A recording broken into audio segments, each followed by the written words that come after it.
Hello Libra friends, I'm Annie Botticelli and welcome to my Libra January 2022 Astrology Must-Knows Horoscope Forecast. Definitely go to anniehelpsyou.com. That's the one-stop place where you can see all the free goodies I make for you each month, including a new perk when you sign up for my free email newsletter list of being able to run your free birth chart, which is something I've been working on for a long time so that you can use the information I give you in my videos more. Next, if you'd like to have some free courses, including one about unleashing your money magnet, go to lumelife.com, L-U-M-E, life.com, and you can also see my Becoming a Professional Astrologer Mastery course there if you'd like to earn money from your love of astrology. This video is for you if Libra is your sun sign or your moon sign or your rising sign or anything else that you watch for Libra, Mercury, Venus, Mars. This video is going to have pieces that are part of your astrological picture. If you're a very late degree Libra, so if your birthday is like October 15th through the rest of the sign, or if you've got degrees like around 23 degrees through the rest of the sign, I also urge you to watch my Scorpio video because you very cuspy people have a more complex read and you need both of those videos to give you your astrological picture. So we've got a new month, we've got a new year, we've got a lot of things to celebrate, so I'm just going to go down the list. The first thing that is a must know is that we're finally getting out of the heat of the eclipse season. This eclipse season has been a particularly big karmic wrap-up because of the ending of the Sagittarius-Gemini eclipse cycle, which started around March 2020, which we know what happened there. The world pretty much shut down. So there will be some feelings of, wow, it's a new year, a new time, because there's going to be a very big karmic wrap-up. Now, of course, we are also going to be in Mercury and Venus retrograde, so there will be aspects of the feeling of the new year put off a little bit longer, which we'll get into. But there will be that feeling of some things being completed and new slates opening, clean slates opening up. That is something to celebrate in a big way. The next thing to celebrate is that Saturn-Uranus clash, that was the tagline for 2021.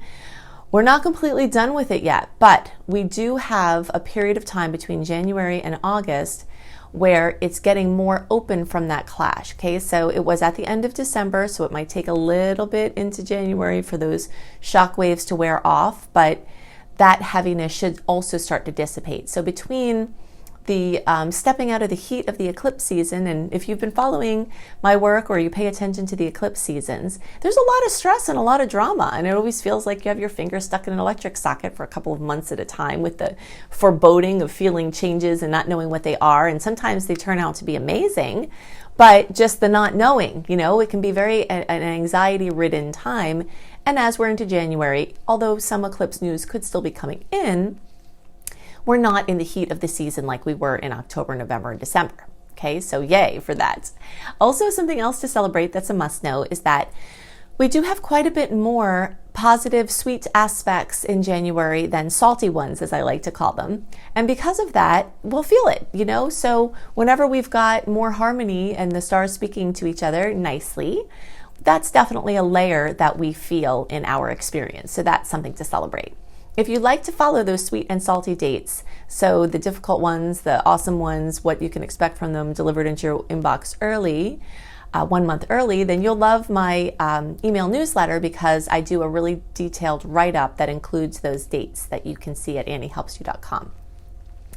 Okay, so the next big must-know is that we are stepping into Mercury retrograde. The last couple of days of December through January 14th are the pre-Mercury retrograde shadow period dates, and then January 14th through February 3rd is the actual retrograde, and then February 3rd through the 23rd is the post-shadow transit. Okay, so we do spend half of our lives in a Mercury retrograde cycle, so it's important to understand what goes on here. It's basically a time when the tides are going in, when unfinished business gets to get cleared up, plans that you've made get called into question, and things that were secure become uncertain. So you can save yourself a lot of drama by just knowing ahead of time, which is why I post these early, that January might feel uncertain, it might feel shaky, plans that you made in this time might not work out at all or might work out differently than you thought. It doesn't have to be a bad thing, it just is an is thing. This is just what Mercury retrograde does. So my best advice for Mercury retrograde is to schedule yourself lightly as possible. as lightly as possible, because first of all, any plans you make are going to be called into question and may change. So you save yourself trouble of having a whole bunch of things trying to work out if you just plan less. The second thing is that if you leave more room in your schedule, you will have access to do something with the last minute magic. That's one of my favorite manifestations of Mercury retrograde, is this last minute magic where things come out of the blue, like, hey, you want to go do this, or hey, a trip can happen, or, hey, do you want to work on this project, or, something, anything like that can come up. And the more you're scheduled, the more you can't say yes to these sweet last minute magic opportunities that come up. Okay, so just kind of navigate through the time knowing there will be changes, knowing it lends itself more to short-term ventures, and that things that you think now or things that you commit to now are very likely to change. So just try to leave as much flexibility in your arrangements as possible. Okay, so the next big must know is that, let me just see if there's anything else there. Nope, that was what I wanted to say. Oh wait, yeah, one more thing. In this period of time, for multiple reasons, trying things on without commitment is a good way to go. Or if it's something that you can cancel or get out of, then, it's good to get your feet wet. It's a perfect time to try things on, and certain things will stick. But as much, if you can experiment and leave room for that, then that works well with this time. Okay, so the next big must know is that Venus is still in retrograde. This is very important for everybody, but especially for Libras, because you all are ruled by Venus. So Venus retrograde times have more power, have more opportunity, have more relevance for you. And that's already talking about having relevance, in a lot of domains, because Venus rules love and relationships and money and finance and beauty and design and self-esteem. And so it already covers a lot of ground. So let's just talk about the dates of this cycle. The actual retrograde of Venus starts December 19th and goes through January 29th. The pre-transit shadow period starts November 18th. So that's a very lengthy time between November 18th and December 19th that the energies are still present.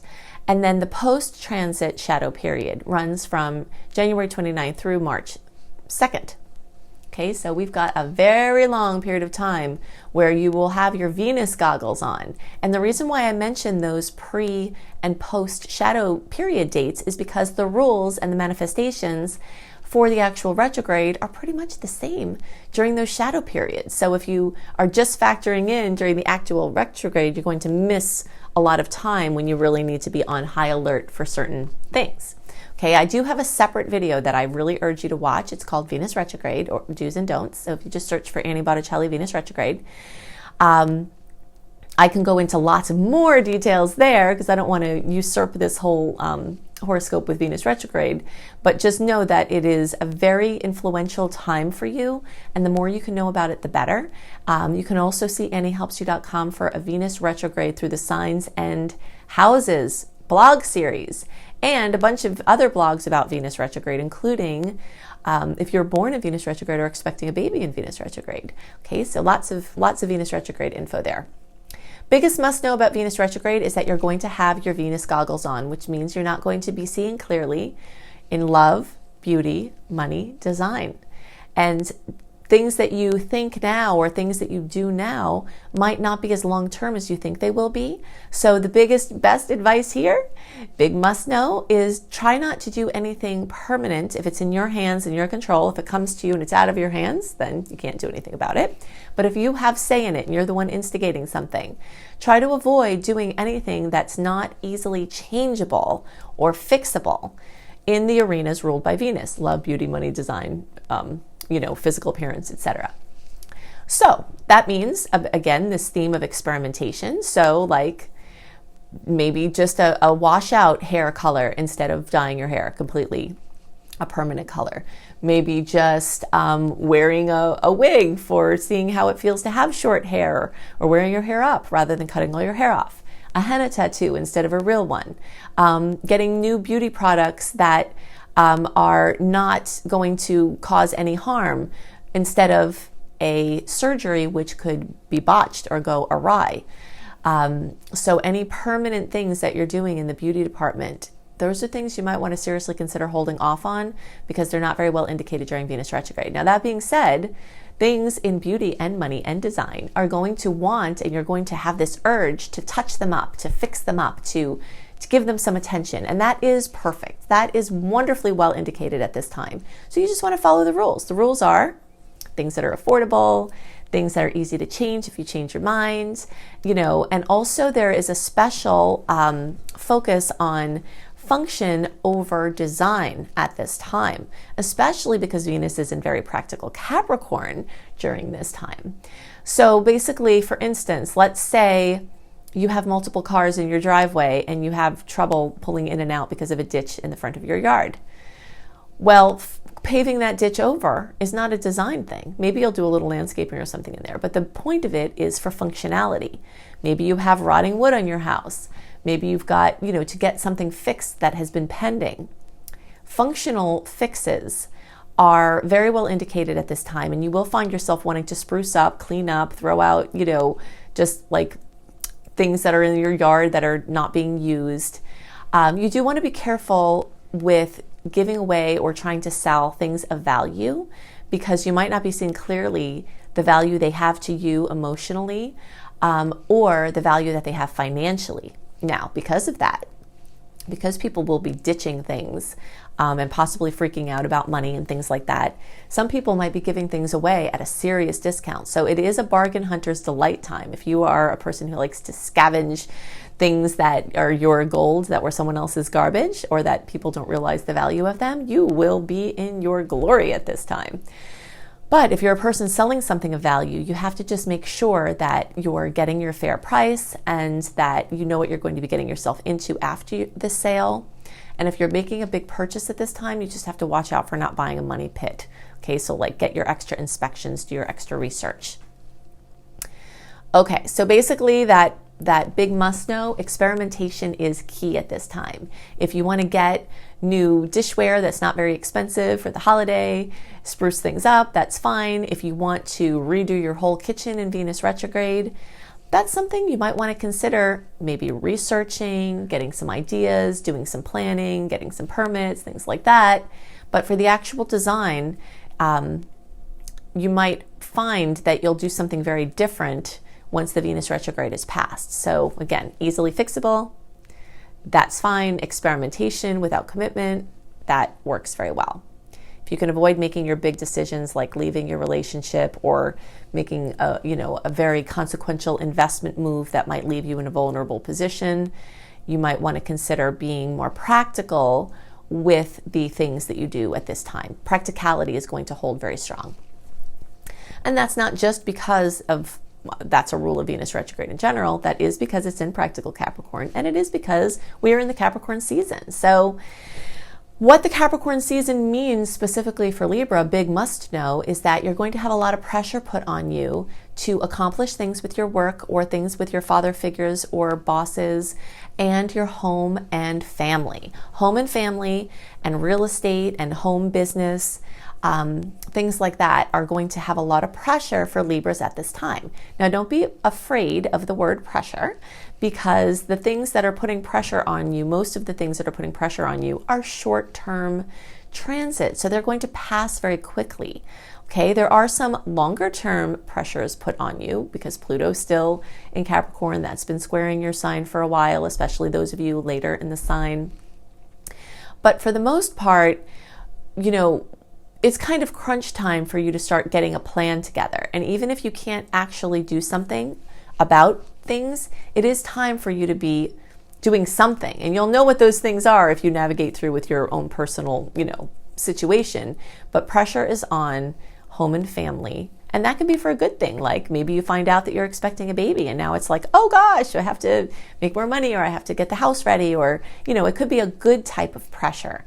But you will be feeling home, family, real estate, housing, home business, working from home pressures. And you also will be reconsidering a lot of these things because the retrograde takes place partly, or for some of you completely, in this fourth house. So besides having a big pileup of other planets moving there, You also are having the Mercury retrograde cycle there, and you also are having the Venus retrograde cycle there. Okay, so this is a very big time of reconsideration. And just, note the theme that I'm giving you here. Reconsideration doesn't necessarily mean making the decision of what you're going to do differently. Okay, and that's important to know, because not knowing is part of the experience that we're probably just going to have in January. And if you can just be comfortable in the not knowing, be comfortable in the research and consideration phase, and wait until the latter part of February through the end of April for your big decisions of what you're going to do with all this reconsideration, your big launches, your big exits, your big, entrances, that is going to serve you better, because that is the big open window where we're out of this personal planet retrograde long stretch. All right. So if you have to make a big decision, have an engagement, wedding, start a new job, especially if you're leaving an old job, or make the commitment to make a change, move, sell something of value, make big decisions that have to do with anything, and agreements and commitments, February 23rd through April 27th is going to be your best open window. And there's going to be so much energy from moving forward at that time,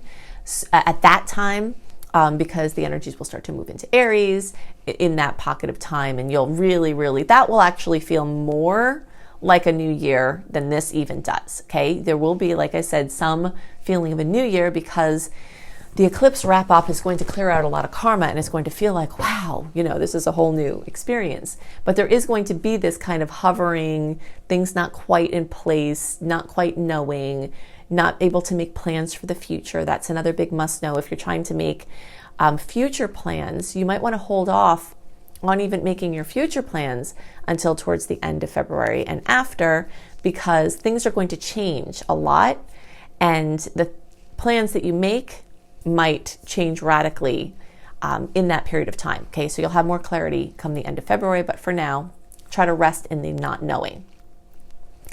All right, so those Capricorn topics such as employment and career and life purpose and father figures and bosses are going to be front and center, and trying to see what your options are, or experimenting on the side. This is a very additive type of energy. Okay, so let's say you have a job, you're thinking about leaving it. This is a good time to try to dance in another arena of work while keeping your old things stable if you can, because the experimentation phase will help to give you the direction of what you'll actually do while keeping your stability while you're doing the experimenting. Okay, so as much as you can keep stable, rather than this big dramatic, okay, now I'm doing this, I'm not doing this, I'm ending this completely. It's not really a time for that unless that change is coming to you and it's out of your control. So more good news for Libras is that we're starting the Aquarius season towards the end of the month, and Mercury is going to be in Aquarius for part of the time of its retrograde. So those are air placements, both of you, Libra and Aquarius. So that means that part of the retrograde is going to be making kisses for you, which increases the odds that you'll have blessings from the past and great opportunities from the past that will gel in a nice way. Now that's true for all Librans, but that's especially true for September born or 0 through 10 degrees. Okay. Now, if you're not sure about your degree, you can now, through the service that I'm providing for my email community, you can run a free birth chart. So when you go to anniehelpsyou.com and sign up for my free email newsletter, you'll get information on how you can access to run this free birth chart, and you can see what degrees you have. So all of these, times that I talk about degrees, and you can see further into your chart, which is great. Also, with the sun moving into Aquarius, this is going to start a season of trines for you. And the trine, of course, is the most favorable aspect in all of astrology, and you will feel the lightening of the energy towards the end of the month. As I mentioned before, that Capricorn energy can be a little heavy for you, and can be a little bit like you've got to get really disciplined and really organized, which doesn't have to be a bad thing, but you're going to have to rein it in and sort of get really focused. And that might actually feel pretty good from the free-for-all Sag season. So even though the Sag season we're stepping out of is really great for Libras, it can lend itself to a little bit of excess. So this will be a month where you're mopping up some messes or excess that you might have made in the previous months. And again, all of you are going to be favored with this Aquarius movement. Those of you who are the September born will feel it first. And those of you who are the October born Librans, or 11 degrees to the rest of the sign, you will feel that those blessings and openings more in February. Okay, so no one's going to be left out of it. It's just a matter of timing of when you're really feeling that. Okay, let's see what else. All right. Oh, yes, there was one other thing. So Mars is still moving through Sagittarius. So we do have that energy still supporting Libras. Now remember that Sag energies make a 60-degree angle for you. 60-degree angle is the angle of opportunity where things are present that you can do something with, but it's up to you to make the pie with the ingredients, okay? So all of you will be getting the blessings from Mars movement through Sag. If you are a September born through around October 4th or 5th, you'll be getting that kiss, that push from Mars in December. And if you are like October 4th through the rest of the sign, or 14 degrees through the rest of the sign, you'll be getting that kiss in January, okay?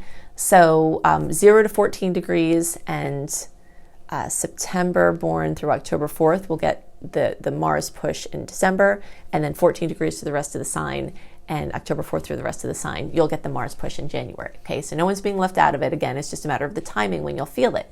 And what's important to know about a Mars opportunity is that Mars rules action, and Mars also rules war and challenges. So you could have an opportunity come to you to ameliorate some kind of conflict with someone. So someone could extend an olive branch to you for peace on something, or you can be the one that decides you're going to call a truce with some kind of conflict or make steps to forgive and to heal. And that could be, that could bring into accord something that had been a conflict prior. Okay, so the last must know is that Jupiter's recently in Pisces. I did go into the implications of this in the December report, and you can go back to that to hear more, but I will touch on some of this now as well. Jupiter in Pisces means the 6th house for Libras starts to get lit up with the great benefic, the great ruler of luck and expansion, okay? So that means your house of health, your house of your daily routine, including your work and your workspace. If you're self-employed, this is also a work house. Your discipline, your yoga, your medications or your meditations, your routines, your diet, anything with your regimens and your upkeep and like the things that you do every day is in for a major freedom boost, okay? So you might start to have more freedom in your schedule. You might start to have more work that could lead to more freedom because the finances are better. And sometimes Jupiter can make a little bit of a ruckus, like it can cause some trouble when it's in a house, but that's for the purpose of making it heal. But you will definitely have a lot of opportunities to find perfect practitioners to help you, like a perfect accountant or a perfect healing practitioner, or if you're interested in the healing arts, this could be a time where you really expand your education or work in these fields. This is also a period of time, and when I'm talking about this period of time, it's the end of December through the beginning of May, which is and then it will come back a little bit, for you later degree people, those later in the Libra sign, you'll have this come back around later in the year. But the biggest push for Jupiter in Pisces is actually going to be in that period of time because Jupiter is going to blaze through Pisces, okay? So you've got this nice window where any help that you're looking for in those arenas that we just discussed can come in, and also anything having to do with animals or pets. If you are looking for a pet to give a forever home, this month lends itself more to short-term things. Now, if a perfect animal that you have a soul connection with and you're supposed to help comes in, you can still say yes. But if the energies are better for long-term connections, starting like the middle of February, towards the end of February, and through the end of April, okay? So if you're planning, getting ready to have an animal friend come in, this would be a good time to do research. January is a good time to do research. and figure out your best animal, for you and those kind of things. And then kind of plan to make your big find of your friend in that end of February into the end of April timeframe. Okay, so I've given you lots of information to help you make the most of this new month and this new year. If you would like even more information, I have a lot more resources for you. Go to anniehelpsyou.com, or you can click on the link below this video. If you click on the little more button with the arrow, the notes will be revealed and the direct link is there. And if you would love to be an astrologer as your profession, or just earn a little bit of money on the side from your love of astrology, or just help yourself and your friends and your family without charging, you will love my Becoming a Professional Astrologer Mastery course. As you can see from all of the things that I do, I'm a teacher. I love to teach astrology. And if you think I put a lot into my free resources, you should see what goes into this crazy comprehensive course, Becoming a Professional Astrologer, which you can see at lumelife.com, L-U-M-E life.com. This link is also in the notes underneath the video. I also have a book. I have multiple books, but the book that is most about astrology is called Planetology, and you can see that at any major booksellers, and it's actually on the shelf at all major booksellers. I hope you have a wonderful month, and I'll see you next month. Bye!